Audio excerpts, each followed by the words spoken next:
West Bengal కోల్కతాలోని బారానగర్లో national institute for locomotor disabilities లో చదువుతున్న విద్యార్థులు నిరసనకు దిగారు. మేనేజ్మెంట్ కు వ్యతిరేకంగా నినాదాలు చేస్తూ ధర్నాకు దిగారు. అనారోగ్యంతో ఉన్న మెడికల్ విద్యార్థులకు సరైన వైద్య సదుపాయాలు కల్పించలేదని ఆందోళన చేశారు. మేనేజ్మెంట్ నిర్లక్ష్యంతో విద్యార్థి ప్రాణం పోయిందని ఫైర్ అయ్యారు. ప్రియరంజన్ అనారోగ్యానికి గురైనప్పుడు సత్వర చర్యలు తీసుకోవడంలో విఫలమయ్యారని తెలిపారు విద్యార్థులు. హాస్పిటల్ మెయిన్ గేట్ కు తాళం వేసి నిరసన తెలిపారు. అయితే అపస్మారక స్థితిలో ఉన్న ప్రియరంజన్ కు ట్రీట్మెంట్ ఇచ్చేందుకు హాస్పిటల్ సిబ్బంది రాలేదన్నారు. వేరే హాస్పిటల్ కు తరలించగా అప్పటికే ప్రియరంజన్ చనిపోయాడని విద్యార్థులు చెప్పారు. వెంటనే చర్యలు తీసుకుని ఉంటే ప్రియరంజన్ బతికేవాడన్నారు.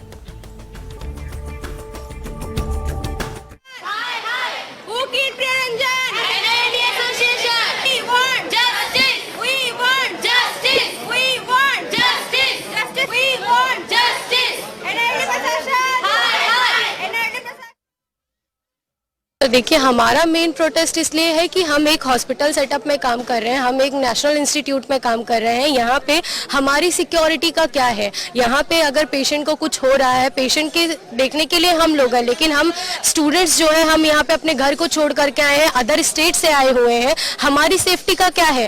हमारे बीच का एक लड़का, मान लीजिए उसने सुसाइड किया, उसने अटेम्प्ट किया, लेकिन उसके अंदर तब भी जान थी, वो हॉस्पिटल पहुंच के उसने जान तोड़ा है, लेकिन उसको हॉस्पिटल पहुंचाने के लिए हमारे पास अथॉरिटी से किसी भी तरीके का सपोर्ट नहीं था।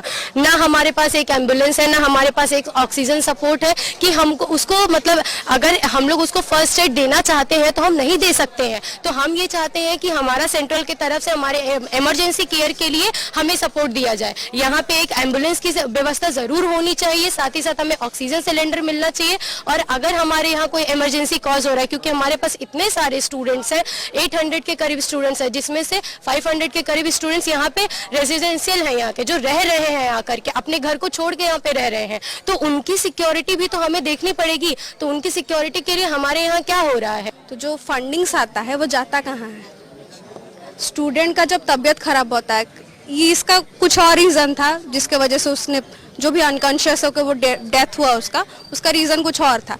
लेकिन कल यहाँ पे 2 जन बेहोश हुए हैं, तब एम्बुलेंस कहाँ था? तब एम्बुलेंस नहीं आया, टाइम पे तो कोई नहीं आया।